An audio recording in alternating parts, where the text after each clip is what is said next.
Price Lord. Grace TV நேயர்களுக்கு talk with Jesus என்ற ப்ரோக்ராமில் மீண்டும் ஒரு விஷயமாக உங்களோடு கூட இந்த வசனத்தை நாம் தியானிக்கும்படியாக ஒவ்வொரு நாளும் இந்த வசனங்கள் நமக்கு ஆசீர்வாதமாக இருக்கும் நான் விசுவாசிக்கிறேன்.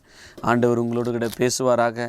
நாம் எப்பொழுதும் நம்முடைய ஆண்டவருக்குள்ளே ஒரு பெரிய வெற்றி உண்டு. அதனால பிரியமானல கிறிஸ்துவுடனே கூட நம்ம ஒரு பெரிய ஆசீர்வாதத்தை சுதந்திரித்து கொள்றதுக்காக தான் அழைக்கப்பட்டிருக்கிறோம். ஸோ விசுவாசத்தினால நம்ம அற்புதங்களை ஆண்டவர் உங்கள் வாழ்க்கையில் இன்றைக்கும் செய்வாராக. இன்றைக்கி நம்ம பார்க்க போகிற தலைப்பு விக்டரி. 2 Corinthians chapter 2 verses 14. கிறிஸ்துவுக்குள் எப்பொழுதும் எங்களை வெற்றி சிறக்க பண்ணி எல்லா இடங்களையும் எங்களை கொண்டு அவர் அறிகிற அறிவின் வாசனை வெளிப்படுத்துகிற தேவனுக்கு ஸ்தோத்திரம். கிறிஸ்துவுக்குள் எப்பொழுதும் எங்களை வெற்றி சிறக்க பண்ணி. பிரியமானலே, ஏசப்பாக்குள்ளே உங்களுக்கு எப்போவுமே வெற்றி தானா? அப்போ தோல்வி இல்லையா? இல்லை. கிறிஸ்துவுக்குள் எப்பொழுதுமே எங்களுக்கு வெற்றி உண்டு அப்படின்னு சொல்லிட்டு வேதம் சொல்லுது. ஒருவேளை தோல்வி வர மாதிரி இருந்தாலும் ஆண்டவர் அதில் நமக்கு வெற்றி கொடுக்க வல்லவராக இருக்கிறார். அதே ரோமர் 8ஆம் அதிகாரத்தில் ஆண்டவர் நமக்கு ஒரு promise கொடுத்துக்கிறாருங்க. Romans chapter 8 and verses 37. ரோமர் 8ஆம் அதிகாரம் 37ஆம் வசனம். இவை எல்லாவற்றிலேயும் நாம் நம்மில் அன்பு கூறுறாலே முற்றும் ஜெயம் கொள்ளுகளாக இருக்கிறோம். பாருங்களேன், பவுல் எழுதுறாரு, எவ்வளோ கஷ்டம், துன்பம், உபத்திரம் எது வந்தாலும் இயேசு கிறிஸ்துவுக்குள் எனக்கு எப்பொழுதுமே ஜெயம் அப்படின்றாருங்க. அது இங்கிலீஷில் பார்த்தீங்கன்னா மோர் தேன் கான்கரர் அப்படின்னு வருதுங்க. அப்போது இந்த மோர் தேன் கான்கரர்னா எப்படி ஒரு ராஜா ஒரு ஊரை ஜெயிச்சிட்டாருனாக்கா அந்த அவருக்கு வந்து கான்கரர்னு பேர் கொடுக்குவாங்க. இப்போ ஏசப்பா இந்த உலகத்தை ஜெயிச்சுட்டு நமக்கு என்ன பண்ணுறாருங்க, அந்த ஜெயிச்ச பட்டத்தை நமக்கு கொடுக்குறாருங்க. பாருங்கள், ஒரு கிரிக்கெட் மேட்ச் பார்க்குறாங்கன்னா அந்த கிரிக்கெட்டில் 11 பேர் ஜெயிச்சிட்டாக்கா அந்த ஜெயத்தை ஒரு நேஷனே கொண்டாடுது, நாங்கள் ஜெயிச்சிட்டோன்னு. ஆனால் ஜெயிச்சது யாருங்க? அந்த 11 பேர் தான். பட் வெற்றியை கொண்டாடுது ஒரு நேஷனே கொண்டாடுது. அதே போல் தான் ஏசப்பா நம்முடைய எல்லாருடைய பட்சமாக சிலுவையில் சாத்தானை ஜெயிச்சிட்டாருங்க. சிலுவையில் ஏசப்பா உலகத்தை ஜெயிச்சாருங்க. பாருங்கள், யோவான் 16ஆம் அதிகாரம் John 16 verses 33 கடைசி பாகம். உலகத்தில் உங்களுக்கு உபத்திரம் உண்டு, ஆனாலும் திடன் கொள்ளுங்கள், நான் உலகத்தை ஜெயித்தேன். ஸோ ஏசப்பா என்ன ப்ராமிஸ் கொடுக்குறாருன்னா, நான் உலகத்தை ஜெயித்தேன். அப்போது அவர் உலகத்தை ஜெயித்தார். பிறகு ஆண்டவர் என்னத்தை ஜெயிச்சார் அப்படின்னு பார்த்தீங்கன்னா, கொலோசியர் 2ஆம் அதிகாரத்தில் ஏசப்பா என்னென்ன ஜெயிச்சார், அந்த ஜெயம் எனக்கும் அதில் பங்கு உண்டு. Colossians 2 verses 15.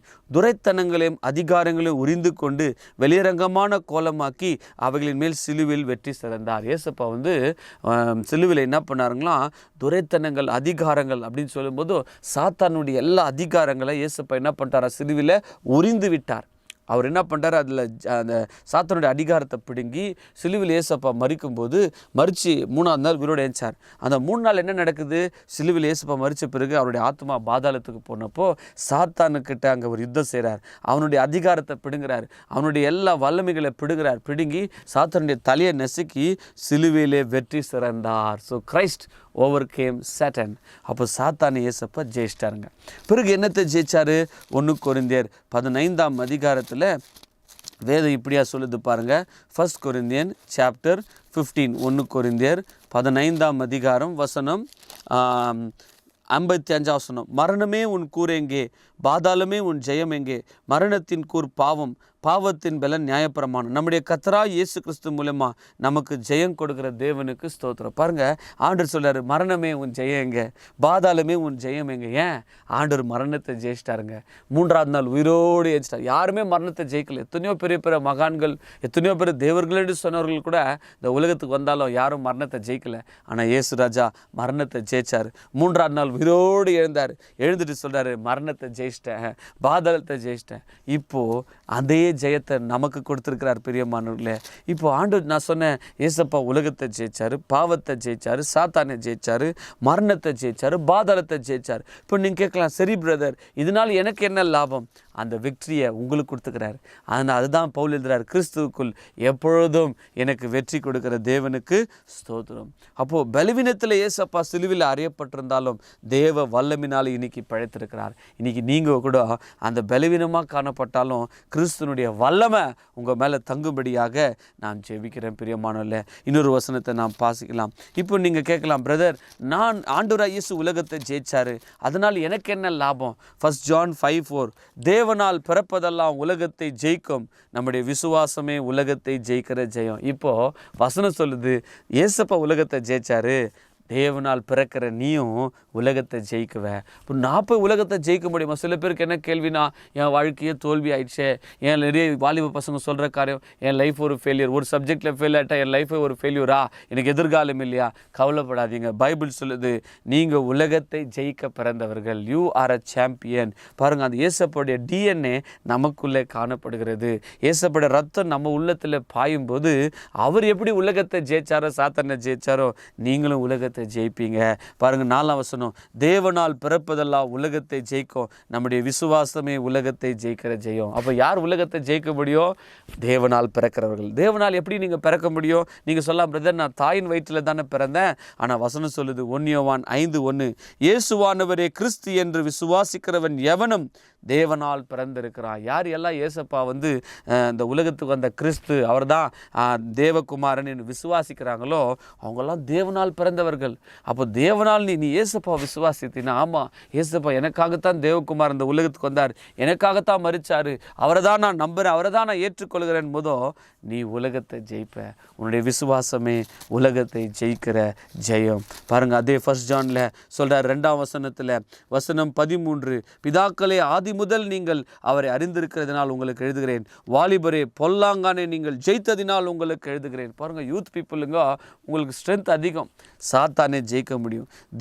பாருங்கள், நீங்கள் பொல்லாங்கானே ஜெயித்ததினால் உங்களுக்கு எழுதுகிறேன். ஸோ நீங்கள் ஜெயிக்கிறதுக்கு பிறந்தவங்க. You are born to win. You are not a loser in Christ Jesus. You are a more than conqueror. You are a chosen man of God. நீ ஆண்டவரால் தெரிந்து கொள்ளப்பட்டவன். நீ ஆண்டவருக்குள்ள ராஜாக்கள் ஆசாரியெல்லாம் உன்னை மாற்றிருக்கிறார். நீ கிறிஸ்துவுக்குள் நீ ராஜாவாக அமைச்சிருக்கிறார். நீ ஒரு ஆசாரிய கூட்டம், நீ தேவனுக்கு என்று தெரிந்து கொள்ளப்பட்ட ஒரு சொந்த ஜனமாக நம்மளை வைத்திருக்கிறார். பிரியமானலே, so you are born to win. அதனால அதுதான் வேதம் சொல்லுது. பாருங்கள், எபிரேயர் 11ஆம் அதிகாரத்தில் கூட அந்த விசுவாசம் இல்லாமல் ஆண்டவருக்கு பிரியமாக இருக்க முடியாதுங்க. அப்போது விசுவாசிக்கிறவர்கள் என்ன செய்தார்கள்? ஓல்ட் டெஸ்டமெண்ட்டில் தாவீது எடுத்துக்கோங்க, எவ்வளோ பெரிய கோலியாத்தை அவர் ஜெயிச்சார் இல்லைங்களா? அப்போ அதே போல தான் கிறிஸ்துவுக்குள் நம்ம கூட இந்த உலகத்து மேலே வெற்றி பெற முடியும். பாருங்கள், Hebrews chapter 11:33, விசுவாசத்தினாலே அவர்கள் ராஜ்யங்களை ஜெயித்தார்கள். பார்த்தீங்களா, அவங்க விசுவாசத்தினால ஜெயிச்சார். தாவீது எப்படி ஜெயிச்சார்? Through faith. எல்லாரும் பயந்து ஓடுறாங்க கோலியாத்தை பார்த்து, தாவீது பயப்படல. காரணம், ஏசப்பா எனக்கு ஜெயத்தை கொடுக்குவார், நான் ஆண்டவருடைய நாமத்தை நம்பி போகிறபடியா எனக்கு வெற்றி உண்டு. பிரியமானே, நம்ம வாழ்க்கையில் கூட கிறிஸ்துவுக்குள் எப்பொழுதும் உங்களுக்கு வெற்றி கொடுக்குற தேவனுக்கு ஸ்தோத்திரம். நாங்கள் இருக்கிற இடத்துல நீங்கள் ஆண்டவர்கிட்ட கேளுங்க, ஏசப்பா இந்த பாவ எண்ணத்துலேருந்து எனக்கு வெற்றி கொடுத்ததுக்கு ஸ்தோத்திரம், இந்த உலகத்து மேலே எனக்கு வெற்றி கொடுத்ததுக்கு ஸ்தோத்திரம், சாத்தான் மேலே எனக்கு வெற்றி கொடுத்தீங்களே உங்கள் ரத்தத்தினால. பாருங்கள், வேதம் இன்னொரு வசனம் சொல்லுது, கடைசியாக வெளிப்படுத்தல ரெவலேஷன் எப்படி நம்ம ஜெயிக்க முடியும். ரெவலேஷன் 12:11, மரணம் நேரிடுகிறதா இருந்தாலும் அதற்கு தப்பும்படி தங்கள் ஜீவனையும் பாராமல் ஆட்டுக்குட்டியின் ரத்தத்தினாலும் தங்கள் சாட்சியின் வசனத்தினாலும் அவனை ஜெயித்தார்கள். சாத்தான் எப்படி ஜெயிக்க முடியும்? ஏசப்பா ரத்தத்தினால வசனத்தினால ஜெயிக்க முடியும். அதனால் அந்த விக்டரியை உரிமை பாராட்டுங்க. ஏசப்பா பேரே அவர் ஜெயங்கொண்ட தேவன், அவர் ராஜாதி ராஜா கர்த்தாதி கர்த்தா. ஜெயங்கொள்ளுவனுக்கு சிங்காசனத்தையே கொடுக்க போகிறார். ஜெயங்கொள்றவன் தான் அந்த தேசத்தையே சுதரித்து கொள்வான். லாஸ்ட்டாக ரெவலேஷனில் நம்ம வாசிக்கிறோம், verses 21 ரெவலேஷனில் நம்ம வாசிக்கும்போது, ஜெயங்கொள்கிறவன் எல்லாவற்றையும் சுதந்திரித்து கொள்வான். எவ்வளோ பெரிய ஒரு பாக்கியம் இல்லைங்களா? those who are victorious, ஆண்டவர் ப்ராமிஸ் பண்ணுறார். ரெவலேஷனில் நீங்கள் படிக்கும்போது என்ன ப்ராமிஸ் பண்ணுறாருன்னா, யாரெல்லாம் ஜெயிக்கிறாங்களோ உங்களுக்கு சிங்காசனத்தை நான் வச்சுருக்கிறேன். ஜெயங்கொள்கிறவன், ரெவலேஷன் 21:7, ஜெயங்கொள்கிறவன் எல்லாவற்றையும் சுதரித்து கொள்வான், நான் அவன் தேவனாக இருப்பேன், அவன் என் குமாரனாக இருப்பான். இதாவே இந்த வசனத்தை ஆசீர்வதியும். ஜெயங்கொள்கிறவர்கள் எல்லாவற்றையும் சுதரித்து கொள்வாங்கன்னு சொன்னீரே ஏசப்பா. இந்த நிகழ்ச்சியை பார்க்குற ஒவ்வொரு பிள்ளையும் அவங்க வாழ்க்கையில் அந்த தோல்விகள் கான்ஷியஸ் போகட்டும் ஆண்டவரே. அப்பா வெற்றியை கொடுங்க அப்பா, ஆசீர்வதிங்கப்பா. இயேசு கிறிஸ்துவின் நாமத்தில் ஜெயங்கொள்கிறவர்களாய் மாற்றுங்க. We offer this prayer in the mighty name of our Lord and Savior Jesus Christ. Amen. Amen. Praise the Lord.